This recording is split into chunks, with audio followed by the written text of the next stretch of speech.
Alright mga amigos, ayon mismo kay Shakur Stevenson, sinabi umano ni Frank the Ghost Martin na hindi siya lalaban hanggat hindi 50-50 ang hatian sa magiging premyo.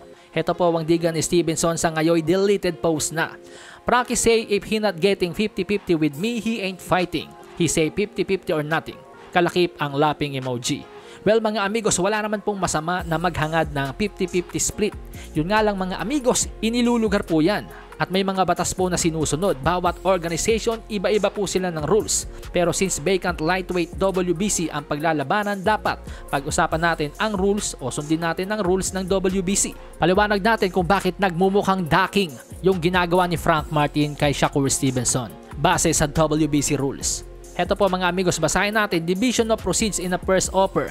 The net purse offer after deduction of the WBC certification fees shall be divided as follows. Letter A, 70% for the champion and 30% for the challenger. Letter B, 50% to each contender in the case of vacant titles or elimination bouts.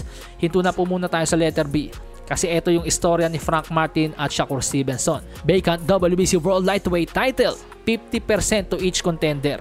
Yan po yung gustong mangyari ni Frank Martin. So nakapaloob naman pala sa batas ng WBC na 50-50 talaga dapat. Ang problema, nakapaloob din po sa batas ng WBC yung gustong mangyari ni Shakur Stevenson. Ito po sa letter D, basahin po natin. Sa kabila daw po ng mga tuntunin sa mga subparagraph A, B at C, posible pa rin daw pong baguhin ng Board of Governors ang hatian gamit ang boto ng mayorya.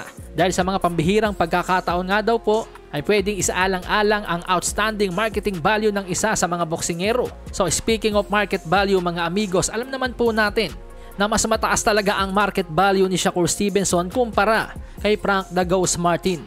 Bukod sa mas popular si Shakur Stevenson kay Frank Martin, mas marami na rin po talagang achievements itong si Shakur Stevenson kumpara kay Frank Martin.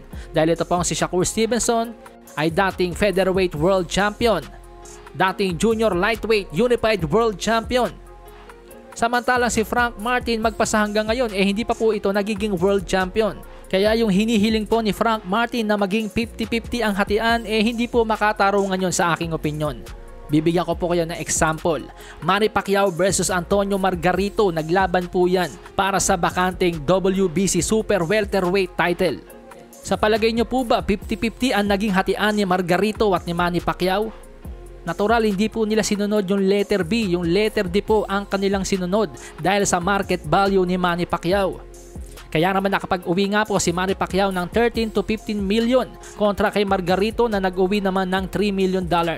Kaya naman yung mga nagko-komento dyan na nagsasabing binarat kasi si Frank Martin. Sino ba naman kasi papayag ng 75-25, 70-30 na hatian? Kahit sinong tanga daw po hindi papayag doon. Well mga amigos, let's say na 75-25 o 70-30 ang naging hatian. Hindi pa rin po lugi si Frank Martin. Ang problema kasi ng mga boxing fans ang tiningnan yung 25% o yung 30%. Maliit daw pero hindi po totoo yun dahil ito pong si Frank Martin ang kanyang kinikita po. Especially yung naging pinakamalaking panalo niya kontra kay Michelle Rivera. $75,000 lang po ang ibinayad sa kanya ron. Samantalang $1 million po ang potential na kikitain niya kung pumalag siya kay Shakur Stevenson. Now $75,000 times 14 po mga amigos, makakakuha tayo ng sumatotal na $1 milyong. So ibig sabihin po mga amigos, mas malaki ng 14 times sana yung kikitain ni Frank the Ghost Martin kung lumaban siya kay Shakur Stevenson. At ngayon nyo po itanong sa inyong mga sarili kung binarat ba talaga si Frank Martin kaya siya umatras sa laban kay Shakur Stevenson.